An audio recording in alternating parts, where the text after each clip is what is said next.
Military life in Canada is a family affair, and the spouses and children of service people face unique challenges. They must cope with repeated moves and long absences, an age-old problem heightened by a profound shift. Military families include more single parents and dual-service couples than ever before. As the 30,000 Afghan veterans return home, many are grappling with mental health issues. More than two-thirds live off-base, sometimes isolated among civilian neighbors who falsely believe they are getting free housing, jumping the queue for doctor's lines, and not paying their taxes. As research shows, military families are remarkably resistant, but the strains are evident. Part of culture in the military life is that you do not whine, you do not complain, and you do not ask questions. You just figure it out for yourself. Nous allons voir le quotidien très occupé de Mme Annie Gagné pendant le déploiement en Afghanistan de son conjoint, le caporal Jocelyn Boyer. Bien, le départ, ça a été plutôt raide. On s'était vraiment préparé, entre guillemets, si on peut vraiment se préparer à ça. T'sais, on en a beaucoup discuté. Ça a été un peu émouvant. Ça a été beaucoup de stress, beaucoup d'incertitudes. Bon, écoute, de tomber avec les enfants comme ça, puis toutes les responsabilités qui en découlent. Le gros point qui me stressait beaucoup, c'est que le véhicule, je ne le conduisais pas. C'était toujours mon mari qui conduisait. Puis là, il a fallu que je prenne de l'autonomie, puis ah ouais, let's go, là. C'est ça. C'était plus difficile un peu. Je pense que c'est surtout au niveau de la structure avec les enfants. Tu sais, papa, c'est comme, c'est ça. Maman est plus, un petit peu plus molle un peu, là. Fait que, tu sais... c'est ça, je m'ennuie que papa disait 7 heures, là, tu sais, puis ça s'alignait dans l'escalier, puis il n'y avait pas de chichi, là. J'ai hâte qu'il revienne. Ça me barre quand il disait 7 heures. Ouais. Ça fait vite dans la maison, il manque vraiment une personne importante dans la maison, là. C'est sûr que c'est plus complet quand il est là. C'est toujours nous redonner de l'énergie, puis c'est ça qui manque, là. J'ai envie de le planter au hockey quand il va revenir, puis c'est sûr que je peux pas le planter au hockey quand il est pas là.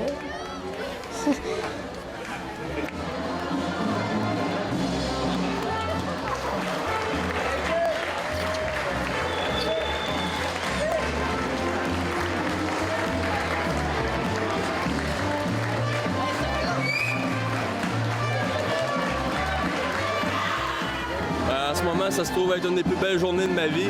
Ça va faire 8 mois que j'attends ce moment-là.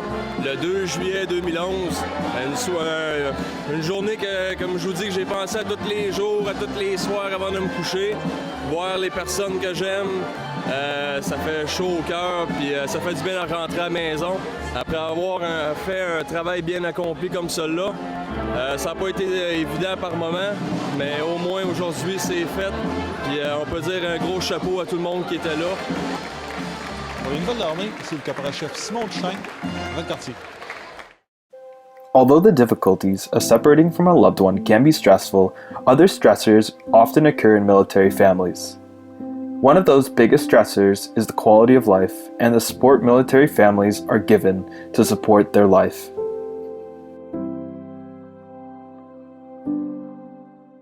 I've been to those houses. I would never live in them. Life on the base is not what military spouse Maya Brady would consider home sweet home. I don't know why you'd want to live there though, because you're isolated. The houses are really old. They're freezing cold. The Canadian Forces Ombudsman agrees. In a new report, he says many military families face serious housing challenges, complete with frozen pipes and mold. He recounted a visit with one military spouse. She had 6 kids.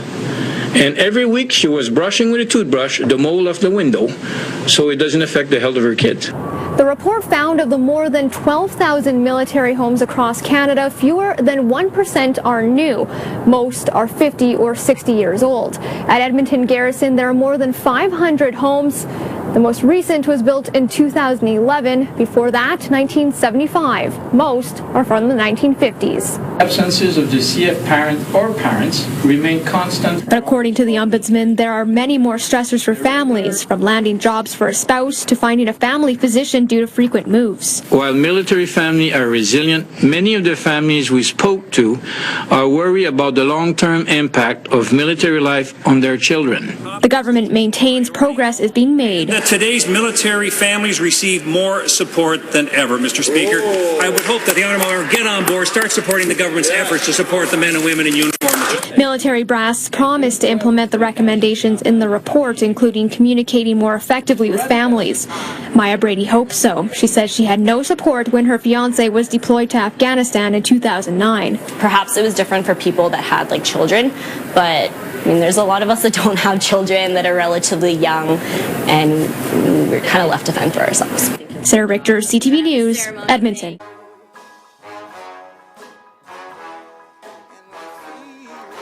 Although Canadian military families now receive more support than ever, they continue to face serious challenges, including finding suitable housing and healthcare, and providing healthy environments for their children. Frequent moves across the country, something nearly all military families experience, disrupt family relationships, finances, continuity of healthcare, and children's education. Deployments of military personnel leave their spouses running the household alone for long periods of time, during which relationships can deteriorate. For instance, children of soldiers are found to experience stress, sleeping problems, physical issues, and trouble at school. It is very difficult for military spouses to keep and find reasonable, gainful employment due to frequent moves or lack of opportunities in smaller communities where CF members are posted. Finding and keeping a family doctor or a specialist is difficult for military families because of repeated relocations. The report notes that, unlike in the US, most CF families don't receive military medical care. Many surveyed families complained about the lack of suitable housing, whether on a military base or in a community where they have been posted. A report released this week says the Canadian Forces need to do more to support military families. Canada's military ombudsman paints a troubling picture, saying spouses and children need better employment services, housing, and health care.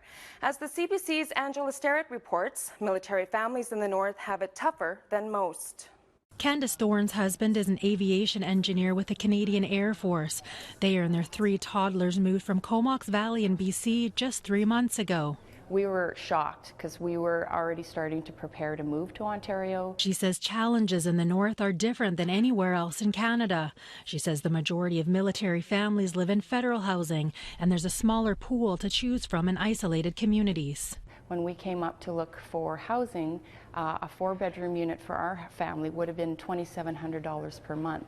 That's something that was laid out in this letter from the Ombudsman to the Commander of Joint Forces in Yellowknife this June. It says housing for military families in Yellowknife is expensive and inadequate and has things like leaks, ceilings caving in, and the mold. There's mold in the attic and the crawl space and through the walls, and as far as we can tell, there's actually leaks that aren't being addressed as of right now and not to our liking. So it's been a frustrating time right now. So this mother of 2 is the wife of a Canadian Air Force's employee. They live in subsidized housing for federal employees. She says the mold made her family exhausted, run down, and sick often. This report on the home front, based on 370 interviews with military families, also says health care is a concern, and also more pressing in the North. Thorne says other locations in Canada provide direct medical services to military families. For instance, better access to doctors, respite and emergency childcare offered on other bases, but not in Yellowknife. Now the report makes numerous recommendations about health care, housing, and spousal work. The Canadian Forces responded to the report saying they have directed the Canadian Armed Forces to examine the 22-year-old Military Family Services program. Candace and Michelle both hope this report will lead to changes needed to make military life better for families in Canada today. Angela Sterrett, CBC News, Yellowknife. When I learned that there was only one parent out of 100 that works in the military, that kind of hit me as I'm really different from a lot of people. When my father gets deployed, for me it means separation. I don't get to see him for a long period of time. I felt really sad that he was going to be leaving for a while, though I know that there's nothing we could do to stop it, and he really had to. I'm scared that I may not be able to see them again, and I'm scared that if they do come back, we might have to move, and one parent might not like that.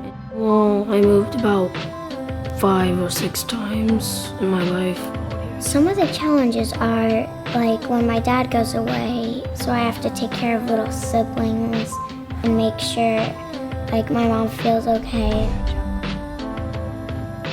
What I do is journal. That helps me a lot. Always have faith in that your parent will return safely. I would say that it's just as hard for the kids as it is for the parents, but sometimes it can be harder for the kids because they're just kids. I'm proud of him serving in our country and fighting for us.